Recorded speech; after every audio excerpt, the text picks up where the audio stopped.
We're live. I was just going to let you do that as long as you wanted to. Hello and welcome to the Gooners podcast. Today we are broadcasting live from the Londoner Pub in Dallas, Texas for the 3rd annual Gooner Roundup. Let's have a Gooner Roundup. We're at the pub with 750,000 of our fellow Gooners. Wow. It's bursting out. We're watching not Arsenal, apparently, because Sky Sports is a bunch of pricks. But I am joined here by my friend, one of my 8 different life partners. He's a financial maestro. He's the wizard of writing shit off. He's the amortization animal. I'm paying his appearance fee in installments. You know him, you love him. And if you really love him, then give him your hands. It's David, a.k.a. David Ziegler. Everyone, David Ziegler. Also joining us today, remotely from her massive compound in the City of Angels. She can be found on TalkSport on the Highbury Squad podcast. She looks like she's getting ready to go into a boxing ring for her debut match. She has directed amazing movies and TV shows such as Star Wars, Charlie's Angels, 24. She is the creative force behind all that stuff. She only looks in the rearview mirror to check her lipstick, apparently, if you remember. That's right. She's one of our favorite guests of all time, Sophie Nicolaou, a.k.a. Soccer Diva. Thank you for joining us, Sophie. Thank you, guys. And I just want to know that David's getting a fee. Then clearly we didn't negotiate properly prior to the event. I did forget that Yeah. It goes to and how many Arsenal fans are there out there? Like I'm in my bathrobe, you guys, but only because I'm about to go into my hot tub after this. So who wants to come into my hot tub with me right after this? I don't think you should have phrased it exactly that way. Yeah. Okay. Fine. Here's the room. We got people joining us from all over the country here for what is one of the premier events of the Arsenal American calendar. Massive shout out to Renee and Amanda from the Dallas Gooner Society for hosting, and to Arsenal America for kind of fostering the environment that makes these kind of things. Yeah, festering. Festering in some. Because I look at you and I think festering, like an open sore. But otherwise, thank you to Arsenal America for just kind of, I don't know of another supporters club. I mean, the Chelsea game ended here literally 5 minutes ago. There were about 70 Chelsea people here. They're all gone. Oh, we lost them. So not only do they not stay in their own pub, I can't imagine people coming from other cities to join together in holy matrimony like we do 5 or 6 times a year, and so massive shout out to Arsenal America for that. Arsenal are a bigger club in America, aren't they? They are. Hey? Come on. Right. Okay, we do know that. All right, so we're in a 5-way tie for 4th at this point. Joint 5th, joint 4th. We could also say we're in a 5-way draw for 8th place at this point. Just really depends on how you look at it. Are we having a 5-way in the hotel later? Has that been set up yet? Did we name people? We'll do we name captains? We'll do a live draft. So it's been a pretty good last 10 days for the Arsenal. We got 3 wins in 5 days, basically, back to back.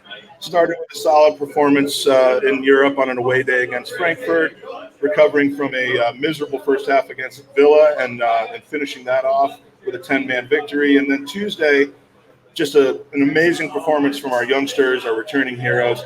I know it was Nottingham, and I know it wasn't even their top team, but if that wasn't a feel-good game and a sign of things to come, I don't know what is. So I think we needed a feel-good moment. I think we needed something that was going to continue to unite Arsenal fans. I feel like we've been there since the summer. The USA tour was incredible. The US fans were amazing. I think they showed even players like Aubameyang, who've played for big clubs like Dortmund, the enormity of Arsenal on a global level.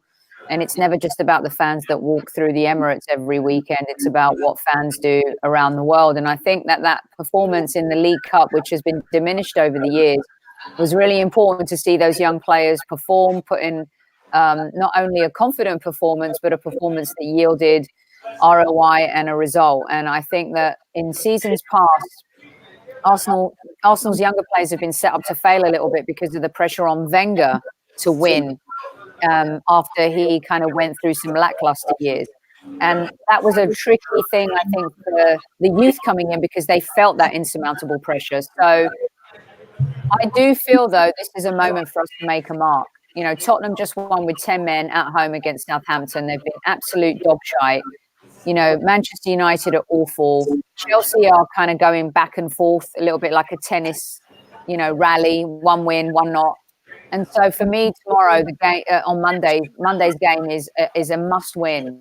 I feel like if we lose this game or we draw this game, those will be points that we're disappointed about as the season goes on.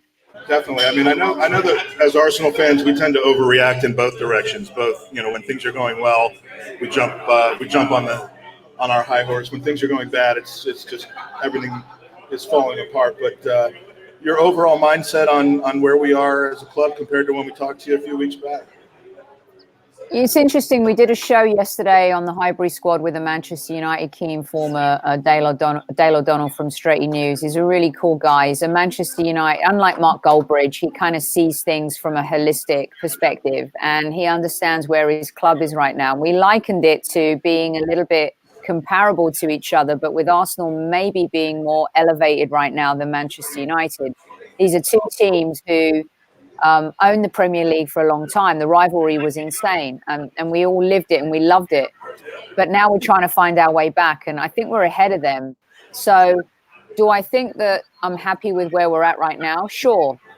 I'm sure with today's results, we've maybe dropped out of top four, but with a win tomorrow, we keep the momentum going.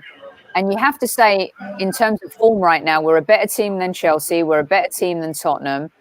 But sometimes Arsenal fail themselves. And I just hope that we haven't won at Old Trafford since 2006 in the Premier League. We beat them in the FA Cup in 2015 when Welbeck scored that amazing winner when we won 2-1. So the only thing I would say that's really thrown me over the last couple of days is, why didn't Emery pick his own captain? Why did he put the onus on the players when really he wanted to pick Xhaka, but he made the players pick Xhaka to make himself look good or look better for picking Xhaka? So that accountability, I don't feel comfortable with. Yeah, and we'll talk about that in a second. Sure. David, going back to the League Cup game, can you think of any other time in your life where you've been that excited to see young boys running around hugging each other? Why is this my first question? I mean, since you got out of prison. Why is this the first question you send to me? Just, Son, have you ever been in a Turkish prison? It felt a little bit like the summer tour, like closer. Yeah. It felt a little bit like the summer tour, where we saw a lot of those guys kind of come through. They worked through everybody, and it looked like they were having fun. And that's something we haven't seen, I think, in some of the other matches this season. It looked like they were out there doing something. It was working, and they were enjoying it for the first time in a couple months. And a lot of times when we see these cup lineups where we see new people getting sprinkled in, people coming back from injury, it looks like a team that's not been playing together. It looks like a bunch of individuals who are put out there to kind of have a rehab assignment, as it were. This didn't come across that way. This looked like a team that was bonded, that had some chemistry. I know, Bellerin and Tierney have been rehabbing together. I know, these guys have had some chemistry off the pitch, even though they've never, up until that game, played together on the pitch in a game that mattered. They were all in the same place. Fearless football, Mike. Fearless football. They played with nothing to lose, and they played with everything to gain. And they're shooting for a shot in the first team, and I love that about them. They went for it, and they played like young players should play. And I think that our young players right now, everyone keeps talking about lauding Chelsea, the money spenders over the last 10, 12 years. And because they have one season where they're playing their youngsters, they're being lauded as this team for bringing on youth. Meanwhile, players, teams like, and I'll credit Tottenham, Arsenal, even, Manchester City, Phil Foden can't get in the team to come off the bench when they're winning 7-0 against Watford. So screw all that. I think that our youth are ready. They're ready to go for it because they feel like this is their chance and they're willing to take it. I took a look yesterday at the entire first team, all 24, 25 players for Arsenal, ranked by age. You take goaltenders, Aubameyang and Lacazette out, and you can draw a line at age 25 and say that everybody over age 25 has seen their best days. They're mistake prone. They're not necessarily having the right mentality.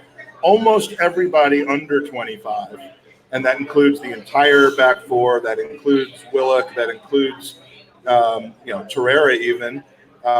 Just those players are the guys I would want going to war for me every week. And it's bizarre that you see such a demarcation in age where you actually would choose the youngsters over the oldsters at this point. But that's I think what we're dealing with now, with the exception of our two talisman strikers.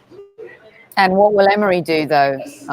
He'll start Luis and Socrates. He'll start David Luiz and Socrates. He'll start Xhaka. He'll do all of those things, and then hopefully he'll be more second half Emery from last season versus second half Emery from this season, where he's waited a little bit too long to make those subs. So, I think we'd all love to see Guendouzi, Willock, and Torreira start in midfield against United. I think we could take them with that. All we need is work rate. We need work rate, passion. I hate to use that passion word that's overdone, but I mean, honestly, it just feels different when you see those guys. When they lose the ball, they go back and they try to get it back. I mean, it's as simple as kind of the eye test in that situation. And so if you've talked about how much we like Unai Emery as a man, I know that your feelings about him, are respectful and that we're both rooting for him to succeed on the pitch. We've seen him kind of excommunicate players from the first team. Mustafi's happened. Ozil. It's unfortunately seeming like it's about to happen with Torreira. And then kind of get other players automatic starting spots, like Xhaka, for instance. And often these decisions go contrary to kind of what the casual fan sees on the pitch, specifically as it relates to our back four. When injury and fitness are no longer an issue, I can see Tierney, Chambers holding Bellerin as, I don't want to go overboard and call him the new, Winterburn, Dixon, Bold, and Adams, but you got some eye rolls here when I even make that comparison. No, but I mean, over a period of years, they may, yeah, they might be able to. But will they be given the chance? Is Unai just going to be able to get over the fact that he just signed Luiz to this team? He's got. Can you say the whole name of your? Okay, so I'll tell you this. If Freddie Ljungberg was our manager, like Lampard and like Solskjaer, I think those players will start. Because I think Freddie's influence, especially on that League Cup game, was immense. I almost feel like, without saying it or admitting it, Emery allowed Freddie to have some impetus into how we tackled that game and which players played in that game. There's a lot of word that he kind of was given the reins to a certain extent to coach that game. And I think that because, like, Lampard was brought into Chelsea for a reason. They're banned. A player that knows the club, knows the youth, understands the system, understands the culture. In this transitional period, he's the perfect choice. Same thing with Man United. In a time where they're going through their worst period, the darlings of English football, one of the biggest brands in the world, they brought in a legend to steer the ship. Now their ship is kind of sinking in some ways. But I'm not sure how much of that is Solskjaer's fault versus the talent that he actually has to work with. Arsenal Football Club, on the other hand, I think we've got bigger talent and better talent at youth level and youngster level than Chelsea and Man United combined. Saka, Reece Nelson, you've got Torreira, Guendouzi, you have... all of these young, Pepe even is still a young player. These are players that can come and have an impact and also have an impact at international level too. So for me, right now, Arsenal's failure is not based on player performance. It's based on Emery's selection and how he chooses to navigate every single game as we move forward. He's tinkered too much. He's worse than Claudio Ranieri when it comes to tinkering. And I think that when you're going into Old Trafford and Crystal Palace were able to beat Man United, set your team up to succeed, set your team up to be able to perform at their ultimate ability. And right now, that's not with Xhaka in midfield. You have to drop either Socrates or Luis to compensate for holding. Can you say? You've got to play Can you Chambers do at the right whole back. name? The whole name. That has to be a rule. Socrates Papastadopoulos. Oh, that's just enough reason to have you on just by itself. There you go. No, I agree, and it's the one thing that kind of did Arsene in, well, one of many. And Unai seems to want to be dying on certain hills. I hope that's not the case. So the big news from what is the obsession with Xhaka though? What is the obsession with Xhaka? I don't get it. No, before you move off that point though, a minute ago you talked about the implication of holding, Bellerin and Tierney being the new Dixon and Winterburn. I kind of feel like we as a club have more of a tendency than any other to constantly try to find a direct replacement for a legend. We're always trying to find the new Vieira, the new Henry, the new Bergkamp, the new Tony Adams, the new this. Instead of actually letting, and I just fear about this, instead of letting this crop of young players come in and be the new or the first Bellerin and Tierney. Don't be don't try to be the new Dixon and Winterburn. Be the first of what we have coming through. I fear about that a little bit. So you're saying I'm a dick then? No. For even mentioning. We all do it. I think it's an interesting point. It's hard when we've had a lot of legend. You know, when you think about that back four, when you think about the Invincible era, when you even think a little bit beyond the Invincible era. And I think Manchester United are in the same spot. Chelsea, have they ever... Listen, Didier Drogba was amazing. They had Diego Costa, and then because of personalities and Conte, they let Diego Costa go. They've never really been able to replace him. Tottenham are all relying on Harry Kane. If Harry Kane gets injured, they're screwed. Manchester City are a new world, a new machine, a new kind of area and era of success. This is a team that has been in no man's land for like 50 to 60 years, barring, a couple of great seasons in the 70s and a FA Cup performance in the 80s where they actually ended up losing to Tottenham. Liverpool, when you have Kenny Dalglish, Alan Hansen, Ian Rush, you're always going to compare plays. Steven Gerrard, is Henderson going to be Gerrard? Who's the new starlet up front? So these are things that teams have to combat all the time. And for Arsenal, I do feel like Aubameyang is the first great replacement we've had since Thierry and Robin van Persie left as a striker. He's confident. He's able to score a goal on a whim. He's able to make things out of nothing. So I think it's always a challenge. It's a great point, David. And I do think that teams organically do that. Fans organically compare only because of the legends that have come before them. Let me be clear. What I meant by that was a back four that could just be our back four for many, many years. I know exactly what you meant. I agree with that. Yeah. I just wanted to make that other point too, because it's just going to be here all the time. Yeah. Thierry Henry was a generational talent. He was a unique talent. And then in the next sentence to say, but we've never properly replaced him.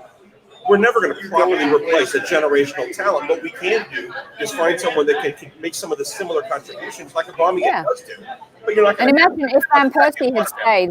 If Van Persie had stayed in that amazing season that he had after all those injuries, he had that blinding season, and we were all like, and then he left, and then he went, and he won the Premier League.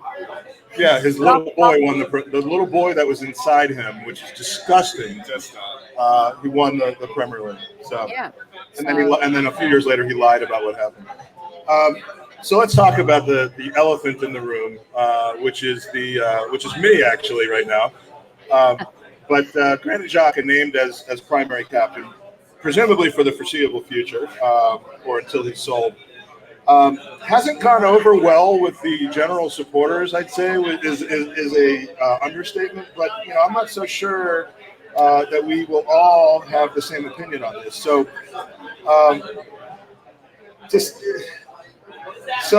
how much of a captain's role has to do with his on-pitch performance? Because there's clearly been the need to have a scapegoat. We know this about Arsenal supporters, is that if it's not Mustafi, it's Xhaka. If it's not Xhaka, for a while, before that it was Bellerin, it was Walcott. Always the need for a scapegoat. But I don't think that anyone would argue, even the most valiant supporters of Granit Xhaka. And my partner in podcasting, Andy, is one of the top supporters of Xhaka. Andy who? Andy Rhodes, who apparently had better things to do this morning. He loved Xhaka even more, but he nearly kicked my ass over the summer because of my phone. But he even thinks that his play on the pitch is just warranting a sit-down. So to name him captain in light of the way that he's played in the last few weeks isn't going over well. But we keep hearing from the players about how inspirational he is as a leader off the pitch, in the dressing room, that he is a kind of he commands respect, he assesses fines, he kind of is the metronome that keeps the club, under discipline off the pitch. So how much of this naming of captain is on-pitch performance and how much is off? Because it seems like supporters only react to the on-pitch performance and they really don't know or care what's happening off the pitch. So for me, I tweeted this yesterday. Not all superheroes wear armbands, right? And a team is a team of 11 players that have to perform and all be heroic in their position. It's the Bill Belichick way of doing business, which I always love hearing him when he just says, as much as you may not like Bill Belichick, when he says, just do your job, right? If every player every week just did their job, as a team, we'd be very successful. And I think that Xhaka has more than anyone not done his job. And I think also that he has been set up to fail because he's not the particular player he is sometimes when he's put in his position, right? So we've seen him spread the ball beautifully at times like Alonso, but he's also the player that has made the most mistakes that have led to goals since 2016 in the Premier League. He owns that. He is the champion of that category. And I think that when you're talking about leadership on the pitch, now, the last time I feel that we had true leadership from a captain on the pitch was Per Mertesacker in the FA Cup final against Chelsea. Yeah. Have we really had a leader? And also, since before then, Mertesacker was injured, Vermaelen was the club captain. They weren't really playing, and then you had like the Band-Aid armband for players that were the most senior, was how Arsene Wenger put it, right? So if you were there the longest, you got the armband. Yeah. Look at Chelsea. They've diverted to Azpilicueta as their captain since John Terry left. I would say his form has regressed this season, right? Man United, they're looking at Ashley Young as their captain. I mean, Ashley Young, Manchester City a little bit differently. Liverpool have Henderson, and obviously Van Dijk now. So for me, being a captain is about being a leader on the pitch. I think the toughest thing for Arsenal fans in terms of understanding where this decision has come from Emery is how he played it out, what he did and how he played it out. I think he shirked his responsibility as a coach, and I'm kind of disgusted by it a little bit. He put it out to a vote and everyone was like, well, Pep did that. And then everyone's like, well, Emery's not Pep. Well, hold on a second. He's won 3 Europa Leagues. He's won the treble in France with PSG. He's achieved. So why should we give him a black mark because he chose to do this? I just think knowing how fans feel about Xhaka, the manner in which he chose to do this and he put the onus on the players leaves a bit of a bitter taste in my mouth. So if I were him, I would have chosen Aubameyang as captain for now, and I would have made the players earn it as opposed to just handing it to Xhaka. And you and I met Xhaka on the tour in the US, and he's a great guy. I loved him. I could see why he did get the armband, because he does exude a certain bit of leadership. So, yeah, and the comments from Unai Emery are basically acknowledging the fact that he's been getting stick from the fans, acknowledging that he may not be the most popular received pick, and challenging him to change minds. That's kind of a risky proposition. I mean, it doesn't show the kind of that. I hate, I hate to keep using this as a negative, but the Arsene Wenger immunity to public opinion is not shown necessarily by Unai Emery in saying, I know this may not be what what the game day fans, the Arsenal Twitter fans, which is a whole story in and of itself, but what people might not want to see, but challenging Xhaka to change minds. David, is that fair? What are your thoughts on the whole? I mean, is this handled right? Is this the right pick? What's the worst case scenario if this doesn't work out? Not to couch the question in too much. You gave me quite a lot there. It was handled very poorly because from the day the season started, we knew who was in the squad. So you knew who the captain candidates were. There was no amount of time was going to pass where he could suddenly say, okay, I've named the captain, and guess what? Surprise, it's Tony Adams. Or surprise, Tony Adams isn't in the squad. We were going to have to deal with the players that are. Damn it, David! If only he could play. I bet you he could still. I mean, you see how he danced when he was coaching at. Yeah. The other thing that I keep thinking about with this one, though, and no, I wouldn't. I don't think I would really prefer Xhaka as the captain. I can completely understand why he did it, but in my head, I keep divorcing the role of the captain and the performances of the captain in terms of what they contribute as one of the 11. And what I mean by that is this isn't fantasy football. You don't get double the points for your captain. So it kind of doesn't matter if he's making some mistakes, but if he is doing other things, leading, pushing people forward, and maybe on the pitch holding people accountable by doing things like saying, hey, guess what? We drew against Watford because we played scared. And it's kind of something that a leader does do, is to call out those tough truths. So I had a problem with that, though. I don't know that I would have picked him. I candidly would have. I agree with Sophie. I kind of would have preferred Aubameyang or really Bellerin. And I know we talked about this in the summer. I forget whether this was a question. I don't think this was a question you asked of Unai in LA, but I know that we talked about the fact that I wasn't talking to you. It was Andrew. It was our squad that brought this up. Does the selection of Xhaka as the primary captain make his name the first name up? I mean, can you, in a game like Monday, have him as captain and be on the bench? Okay, so Mike, this is a brilliant point you bring up. This is an absolutely brilliant point, because this is where I'm trying to go back and think, maybe we've partied too much over the years, but when Vermaelen was captain and Mertesacker were captain, but Vermaelen was injured. It was different, wasn't it? Because he had a lot of injuries and he didn't play, so there was the deferred captain, right? And I almost want to say with Mertesacker the same thing, but that was over the Wenger years.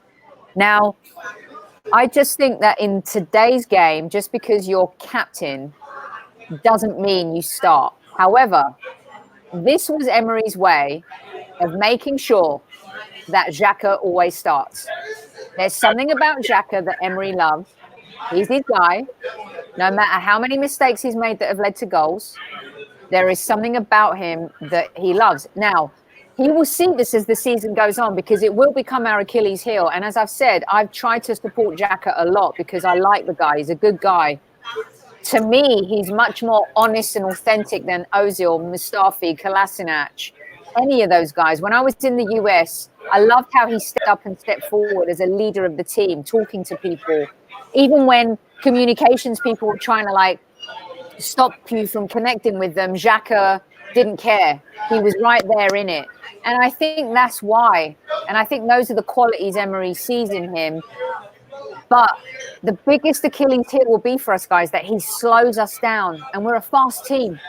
We have Lacazette, we have Pepe, we have Aubameyang, we have Ceballos now, we have, Reece Nelson, Guendouzi. So for me, the most important thing is that does he affect us going forward in the season, because he does slow everything down, and the gap between midfield and defence when he's playing, to me, seems a lot wider than narrower as it did even against the Nottingham Forest. And the thing about having Xhaka be the first person on the team sheet because he's captain is ultimately pushing one player out of this squad that I can't believe is being pushed out of this squad, and that's Lucas Torreira. I can't argue with the concept of Xhaka being the team's most mature, best leader, disciplinarian, respected. Again, that's all off the pitch. And to the extent that he carries that onto the pitch, fine, but it's not backed up by his play, at least not recently. And, it's almost a 1-to-1 where if he's on there, Lucas isn't going to be on there because Guendouzi's played himself into a position where he's got to be starting. And that's just what's maddening me about this. If I saw a starting midfield on Monday of Guendouzi, Torreira, and Willock or Ceballos, some setup on that. Not even Ceballos, Willock. Okay, I would go for that. Then it would show me that, okay, you picked the right captain and you're using him the right way. So, Mike, this is why a lot of Arsenal fans are starting to question him. Yeah. Because that triangle against Forest was like, and I know it's Forest, but you still play who's in front of you. So I think the reason why there's been this momentum building that's anti-Unai, forget Unai out. I don't think we're there yet. I mean, we're not Solskjaer and Man United, but when you have the talent we have, because we really do now, and he doesn't hone in on it that well, I would say, and I'm going to be very bold here and honest, if by late December he has not improved our away form, he has not improved our away form against the top 6, and he is still sticking with the Xhaka who may not be in form, I say get rid of him and let Freddie take the rest of the season, because we've got nothing to lose. Nothing. If all that happens, it's hard to argue with that. I mean, it starts. Our away form has to improve, don't you think, guys? Like, seriously, if he can't do that, then what's the point? Yeah, it starts Monday. That's a game that you have to go and take. Yeah. And I'm staring at a Manchester United fan right now, the one that's in the pub. Bring him on. Ask him a bloody question. Bring him on. Actually, that's all right. He's actually a nice guy. Right. But he's also one of the few people that are larger than me, and one of the many people that could kick my ass. By the way, that pub wall looks very impressive. The London thing. What's on that wall there? Do they have the clock, or what's going on there? Well, the Londoners, because you brought it up, and we have Renee with us, who is the head of the Dallas Gooners. Trying to bring him on camera here. Hey, Renee, how are you? Help set this whole thing up. The Londoner is apparently a award-winning pub.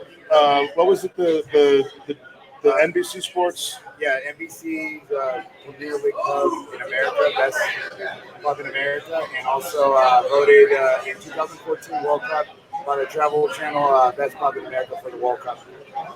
And I can only say that it's a great place to catch a game. If you're in the Dallas area, you should come do it.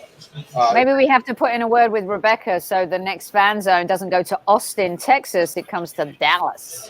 We got a lot of people from Austin who have made the trip for this as well. But, nice. Good. So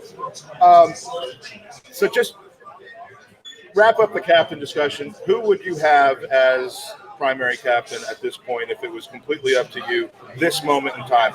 My pick, just to start off, I just wish Holding was a year away from his injury, a year older with a full year of playing regularly for Arsenal at the back, and he would be my pick. At this point, I just throw my hands up and say, bring on Xhaka, I suppose, but not if he plays every week. So if you're, I think if Bellerin was fit and he'd been playing, he would have got it. I do. I think Holding, I spoke to Wenger about this 3 or 4 seasons ago. When was it, Mike, when Wenger was here last? Was it 3 or 4 years ago, right? 2016, yeah. Right. That was 3 and years. I said to him in the press conference, and I think you may have seen the video, but I can repost it to your pod, is that he made the shrewdest buy of the summer with Rob Holding. And he scored on that tour as well. He was amazing. And what I loved about Rob was I saw him barking orders to senior players and being a boss, a little bit like a mini Adams. I am sorry he did not cost £50 million. And I think Rob's time will come, right? So right now I would have gone with Aubameyang, and with Bellerin coming back and the history and the fact that he's the longest serving player right now and the fact that fans love him, he's a worldly guy, he sees things from a bird's eye view perspective, I think Bellerin would be absolutely perfect. But captain is just an armband. Everyone has to be a leader. I think this is what's getting lost at Arsenal, hiding behind who's going to be captain, Mike. Yeah, there are classic captains who, John Terry's one of them. Like him or not, He's brilliant. he was otherworldly as far as a leader on that team. Vincent Kompany, brilliant. Yeah, not the best player in the world, injured a lot, but I don't think anyone else should have been captain on that team. And guys, Gerard, brilliant. But there aren't a lot of those anymore. Who knows who Connor Cody is? But he's the captain of Wolves, and he led them to an incredible year. He played every single minute of every single game last year. So, it's not necessarily the guys with the big names that do it. So I guess, David, who would you name as captain if you had a choice right now? If you have to choose out of the current squad, like I said a moment ago, I would probably prefer to Aubameyang with Bellerin as a nod to the future. And hopefully the next, these are 2 to 3 year longevity on those players, on Aubameyang, on Lacazette, on maybe on Granit Xhaka. He could turn into a legend who's here for another 7 or 8 years, but somehow I don't see it. You guys saw Abba on the Slumber Tour. Every place he went, he had young guys around him. He was showing them the ropes. He was engaged. He wasn't doing the prima donna thing that we thought we might be getting from Dortmund. Yeah, just ask Gabriel Martinelli what kind of leadership Aubameyang was. Well, he had young guys around him. He was showing them what to do. He was showing them the ropes. I really hope he plays Holding and Tierney on Monday. I do too. From the start. We know we won't see Bellerin because he's playing. No, we'll see Chambers at right back because Maitland-Niles is injured. We should see drop whoever you want. Flip a coin, I give zeros. Drop Luis or Socrates for Holding. And definitely start Tierney. And if Tierney needs to come off, you have Kolasinac on the bench. You can come on and do a substitute role. But these guys, these young players, I think they're ready to take on the baton. And I feel that in them. They've got that energy. They've got that willingness. They've got that vibe. And I just wanted to know if you spell David's name David because it's Rosh Hashanah. No, and Rosh Hashanah technically doesn't start until tomorrow night. But David is the way that I treat Davids who are just otherworldly and talented because David Silva, David Ziegler. Oh, I see. Because he's helping me today, I've decided to call him David. So. What do you think about David Silva maybe coming to Inter Miami? Hey, yeah, I won't be going to Miami to see him. So we just want to wrap this up pretty quickly because just the City game's getting started. 2 shout-outs. Have they scored already? Is that why? Have they scored already? Probably 7-0. Oh my God, that is an amazing beard. That needs to be framed. Who is this dude? We have right here with us. What's your name? Tom Boyce. Tom Boyce. Yeah. Tom Boyce from the JVC. And what does Tom do? What are you doing here today? We want to bring some attention. So I've got a vintage soccer jersey business. Basically, I'm a Londoner, a true gunner. Been an Arsenal fan since as long as I can remember. First ever game was in '93. Lived a 5-minute walk from Highbury, Holloway Road. Actually, Holloway Road, Camden Road. Did you know it? Amazing, yes. So I know it very well. I'm living in Texas, and my wife's from Texas. So I've started a business called London Boy in Texas. So basically, it's a London-themed soccer store in Texas. So that's the idea: is to teach the Americans the true way of the football. Oh, because we're just shitty Yanks. I love it. No, but so he's selling and has a pop-up shop here for Gooner Roundup. If you could look at the London Addison. Yeah, we will. We'll give him a shout out on the Highbury squad. If he wants to give away something on the Highbury squad, we'll do it with KC and Amanda. No problem. Yeah, we'll definitely want to support everyone. He's got a lot of retro stuff. Obviously, the kit that he is wearing is the JVC. Come on. And it's the 1992-94 kit that we won when we last won European gold. The European gold, yeah. The reason that kit is special to me, and this is a good segue into the final bit of the pod, is because that is the kit that we gave away 4 times this summer during the Gooners versus Cancer raffle. And, really? And Alan Smith has signed a version of a version of that for all the raffle winners. And this is the Gooners versus Cancer campaign has ended. And I want to announce the grand total because we did raffles, we did an auction, we did general fundraising. We had a national day of giving. The day of the Liverpool game where 12 pubs from all over the country joined up on on an amazing fundraising day. And all in all, for the entire campaign, Gooners versus Cancer raised $15,124 for the Leukemia and Lymphoma Society. It's all gone directly to them, and I couldn't be more proud of how it turned out this year. Mike, you should be. I was raving about you, and as were the Burkamp Wonderland boys. I did a show with them earlier this week. We saw that. We had you on our show. We did a picture-in-picture of your pod on our pod. They were raving about you. Oh my God, the gardeners started off. Oh no, there's a tree trimming going on. I hate when people trim the trees. Leave the trees, let them live, please. That can't be happening. Anyway, we were raving about you. What an amazing achievement. Not about me, about Gooners, because Gooners are the ones that raise the money, not me. And just the generosity of everyone, from publicizing it to hosting things in your pub to David for helping get a lot of notoriety with Arsenal America. Brilliant, Mike. We're going to do it again next year. We're going to do it again next year. We're going to make it bigger. We're going to make it better. No summer tour, I'm assuming, next year, so that'll hurt. But just a massive shout out to everybody who helped to publicize this and helped to make it successful. Maybe we'll go to them next year. Yeah. Maybe we'll go to Asia if they do that. I have a feeling Asia's on the cards next time, don't you? It's pretty much Asia, America. Yeah. But Soph, where can we find you? What are you up to in the coming days? What opposing journalists and fans and former players are going to be interviewing soon? All right, so we have our current new episode of Highbury Squad up. You can check it at Highbury Squad on Twitter. I'm at Soccer Diva. You can check Amanda, Gooner Girl 1969, and at One Kevin Campbell. We've got some great guests coming up, some player stuff coming up, some one-on-ones coming up. Our latest interview is a preview of the Man United game. Very cool, with a key informer from Man United. So that's who we are. That's what we do. We're very chill on our podcast. We just love talking football and connecting with. We were talking about doing a roundtable with us, you, Burkamp Wonderland. Like we should do like a. Absolutely, the podcasting community is. Yes. It isn't just a bunch of self-serving. I mean, it is, but egotistical know-it-alls. Sometimes you just meet nice people and have fun and talk about the personal and do good things. So we're going to wrap this up. Just a special goodbye for Gooner Ted. Arsenal America has the highest animals per capita. This is Gooner Ted, who comes to all of the events. Wash your hands. This stuffed animal has more sexually transmitted diseases on it than any piece of fabric should. I mean, I can see the gonorrhea. Yes, this is.